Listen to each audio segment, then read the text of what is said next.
Of course, have been following the Stanley Cup all morning long. There have been reports coming in from across the city.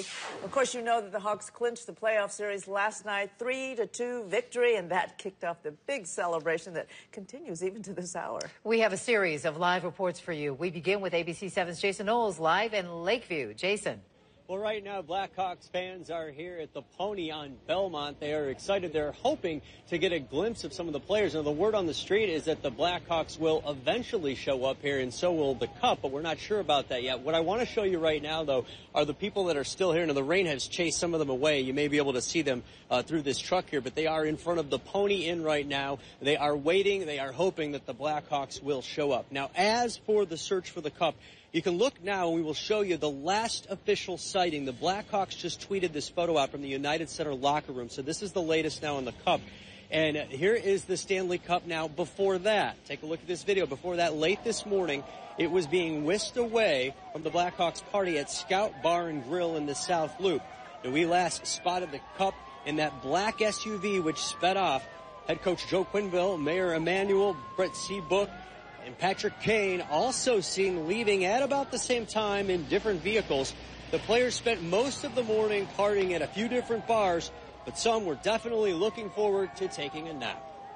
Starting to get a little bit tired, so we're gonna go home, have a couple hours of rest, and then we'll go back at it. I think that's what it is. So. Where are you guys gonna head after the nap? I don't know what they're going. I'm going home, so don't follow me home. I'm really excited because it was really just really nerve-wracking that the Hawks won by 2 goals that were really quick, so it was really exciting.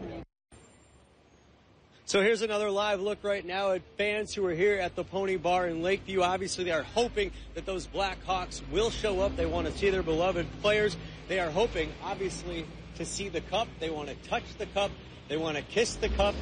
Obviously, we want the Cup to be here as well. This is about our 4th stop of the day, so we will be here waiting. And if indeed we find out exactly where it is now, again, we do know that it was seen in the locker room, but if we know where it is in the next couple minutes, we'll probably be there live as well. Back to both of you in the studio.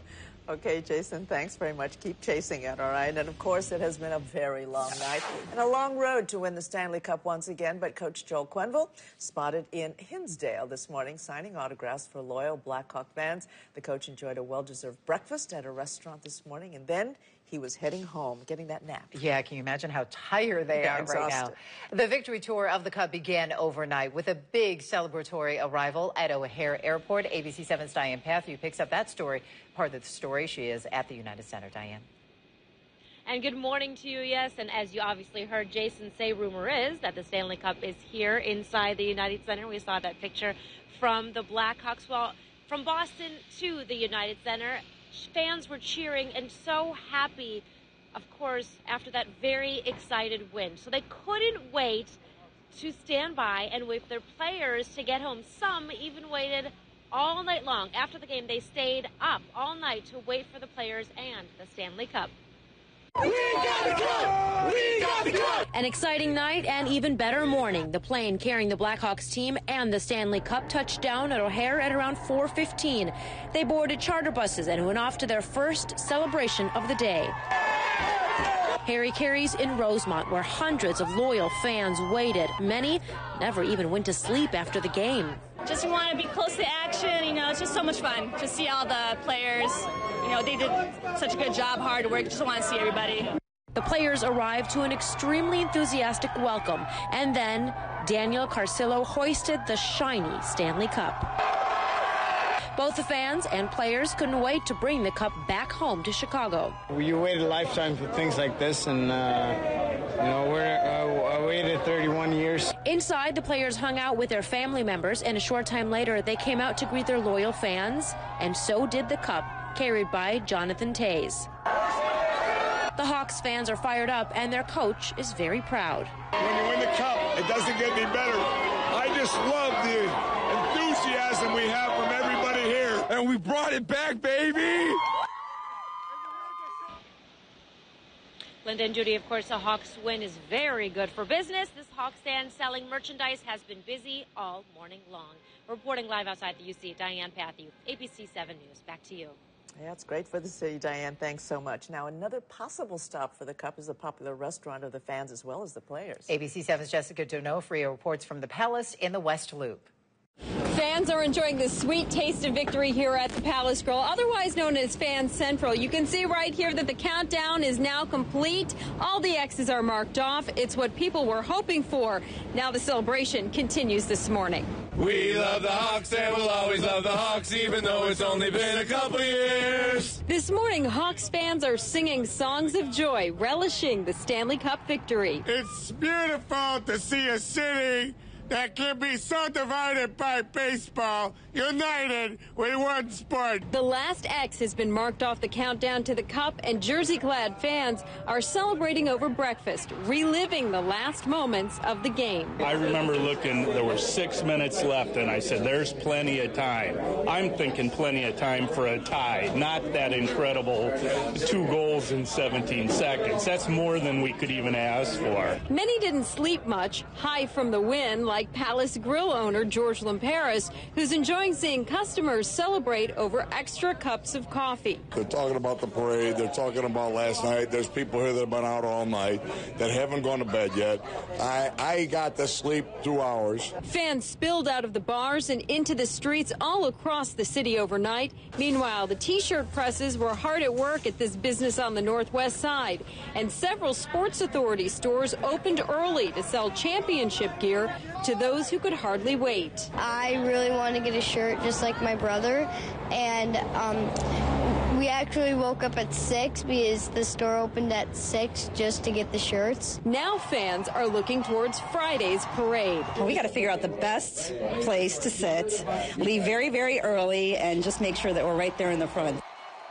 In 2010, the Stanley Cup came to the Palace Grill a few times in the days after the victory. Right now, we'll have to enjoy this tinfoil replica. These guys actually did a really nice job with that. Meanwhile, there's no word on if the real Stanley Cup will be making a stop here at the Palace Grill today. Reporting in the West Loop, Jessica D'Onofrio, ABC 7 News. Back to you in the studio. All right, Jessica, thanks. All right, all of the celebration. What about the game? In case you missed the action, here's how it unfolded last night. Late in Game 6, it appeared that the Hawks were headed for a loss and a Game 7. But look, lightning struck twice in 17 seconds. First, there was Brian Bickle, who tied the game at 2. Then with just under a minute left, that you saw was the hero Dave Bolin with the game-winning goal. Blackhawks win 3-2, claiming their second Stanley Cup title in 4 seasons. And Patrick Kane came away with the Conn Smythe Trophy as the MVP of the playoffs. He had scored 9 goals, 19 points in 23 playoff games. He talked to ABC 7's Jim Rose right after the game. People can say what they want about me, but in the end, I'm just going to work hard. I love the game of hockey, and it feels so good. I don't know what anybody could say bad about you. You're one of the best ambassadors for the game, one of the best players. Look at these Chicago fans behind you right here. They are loving this right now. I love Chicago. I love being in the city, and they've embraced me as one of their own ever since I came 6 years ago. And 2 cups later, here we are standing. Yeah. A lot of great things have happened, and it's unbelievable feelings. Unbelievable indeed. The championship celebration did get a little rowdy last night on the streets near Wrigley Field. Some people in the crowd hurled bottles and other trash at police officers. Some folks even broke down barricades and used them to surf the crowd. The windows of some businesses in Wrigleyville were broken by flying objects. Nearly 24 people were taken into custody by police. However, we have not heard of any serious injuries. And if you see the Stanley Cup while you are out and about today, make sure you snap a picture and post it on our ABC 7 Chicago Facebook page, or you can tweet it to us at ABC 7 Chicago and use the hashtag #Where'sTheCup.